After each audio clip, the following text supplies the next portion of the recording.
To What's Up Waldwick. I'm your host, Brennan Post, and boy, do we have a show for you today. Spring has sprung, and most days it's pretty nice out. Today isn't the best of weather. We have a weather report from our weather guy, Nick. He said to me, hey man, it's too wet outside, so I'm not going out to report. So I guess that says something about what the weather's like today. But along with spring comes a lot of good things. March Madness was here, and along with one of the craziest years yet in terms of upsets. Major League Baseball is around the corner this Thursday.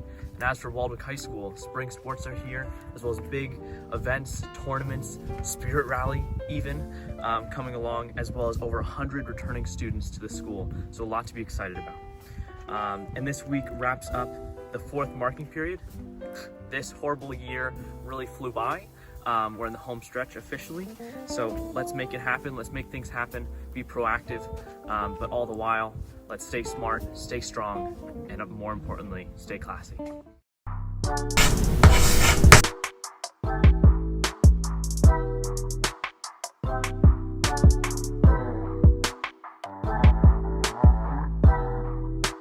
What's up, Warrior Nation? My name is Chris Craven. I'm here with Mr. Opderbeck, who is a teacher at the Waldwick High School. How you doing, Mr. Opderbeck? Great, Chris. Great. Thanks for having me. Great to have you. I have some questions for you here, so let's get started. So my first question for you is, why did you become a teacher, and why the specific subjects you teach? That's a really good question. So I actually took a kind of a roundabout way of becoming a teacher. I was in law school. I went to law school for a year after college. And even though I really loved the school part of it, I just knew down deep I didn't want to be a lawyer. So I decided to be a teacher. I was working at my church as a youth counselor, and I really enjoyed working with kids, with the teenagers. And I've always been interested in law and economics and history. So it really was a natural fit for me. So even though I didn't decide right away that I wanted to teach, it took me a little while, but I'm so glad that I did. Okay, cool. My next question for you is, what inspired you to start the Global Awareness Club? Well, I was teaching economics, and this was back in 2006 or 7, and I had a group of students, and we were studying a unit on global poverty. And we were talking about different statistics and how countries lack basic resources like food and water and education. And really, to be honest with you, it was my students who challenged me and asked me, what could we do about this situation? How could we help? What could we do? So that is really where the club was born in 2007 or 8 in my economics class. And it's really grown since then and become a club for all students in the school. Very cool, very cool. Now, I understand you do some coaching. What inspired you to coach for some of the sports at Waldwick?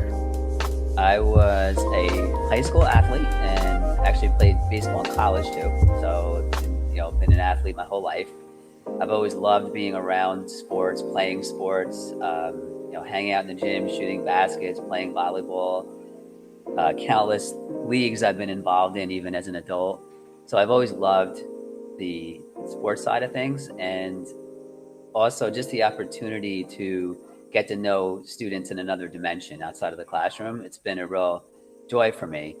So I started out coaching volleyball. It was the first sport that I coached baseball at Ridgewood High School for a year. Came to Waldwick, and I started coaching volleyball right away and really learned a lot. I'd been in a couple leagues, but we didn't have boys volleyball in school when I was in high school. So I had really, learned a lot about the game and grew to love it. And tennis also. So I've been coaching now for 24 years, 2 sports, and just a chance to really get to know and work with students on a more individual level is really a great great experience for me in my education career. Very cool. I've recently learned that you actually do your own contracting. Oh, how'd you learn how to do this? Oh, contracting like home improvement? Yeah. Well, out of necessity, I would say, and also out of interest. So, as a teacher, as you know, we don't, we make a good living, but we're not by any means breaking it in.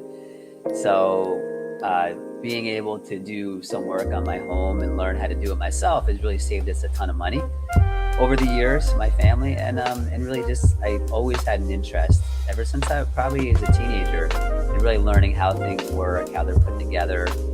That's kind of the science, like tech / engineering side of me that I enjoy. And to be honest, before the internet, the first project that we did, my wife and I, was refinishing our basement. And I went to the library, old school, took out a book on how to finish a basement and went step by step and just learned through a book, which is kind of really old school. And now with YouTube videos and TikTok and all different kinds of things, there's so many instructional videos. So it's really something I enjoy, but it's also a thing that really I kind of had to do to save money. Very nice. Now, my last question for you today is there anything else that you would like to tell the students or even faculty members at WHS? Anything specific or anything like cool about yourself? Well, I would just say that, this year has been certainly difficult on a lot of dimensions, and I'm very proud and, very honored to teach here at the school for all these years, but to see the way that we're trying to come together and really offer a good, educational experience for everybody, and the way the students have responded has been very inspiring to me. And I'm hoping that we can take this. And I really do believe, as I look back on my life and I look at the different ups and downs and not just the joys, but also the struggles and the difficulties, that every opportunity is an opportunity to learn something.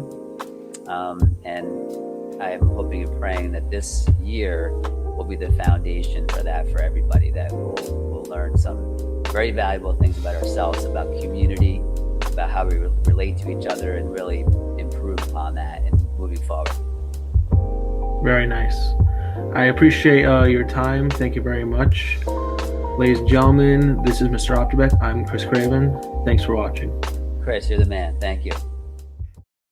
After over a year of MCU drought, Marvel finally started to roll out some of their new exclusive Disney Plus series, starting with WandaVision. Today I'm going to break it down, free of spoilers, and try to help you see if it's worth watching for you. This show is largely inspired by other eras of TV, and there's a lot of references throughout, and through the first few episodes, they're set in different time periods, and this led to some bad reception on the first 2 episodes, and that's okay. I mean, some people, they don't like sitcoms. I don't really like sitcoms either, but I think if you appreciate that, then it really adds to the viewing experience, and it's interesting to see the different eras of TV that are referenced throughout the whole show. Now, I think the first 2 episodes are definitely 2 of the weakest ones throughout the series, but my advice would be just to hang in there. It gets a lot better. And there's also this mystery aspect, especially in the first few episodes. You don't really know what's going on.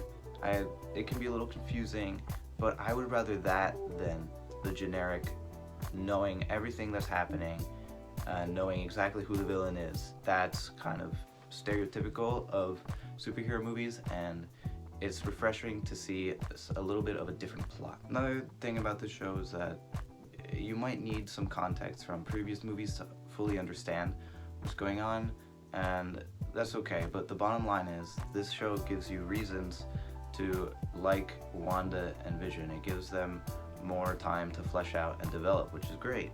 And also, I think it's going to lead into a lot of what's going to happen in the MCU to come, specifically through the movies.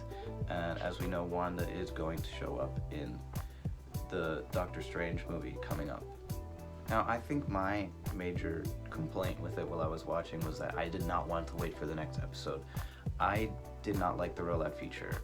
And now it doesn't really matter. If you haven't watched it yet, now all the episodes are available and you can binge straight through. The show does have its fair share of problems, including the ending being a little generic and disappointing, but it's by no means bad. Overall, the show is very enjoyable, very fun to watch. It has a lot of unique aspects that separate it from other MCU and superhero content, and I hope that the MCU, that Marvel can keep this momentum going forward into the new Falcon and Winter Soldier show and the new movies coming out this year. We are an unusual couple, you know. Oh, I don't think that was ever in question. Thank you for watching.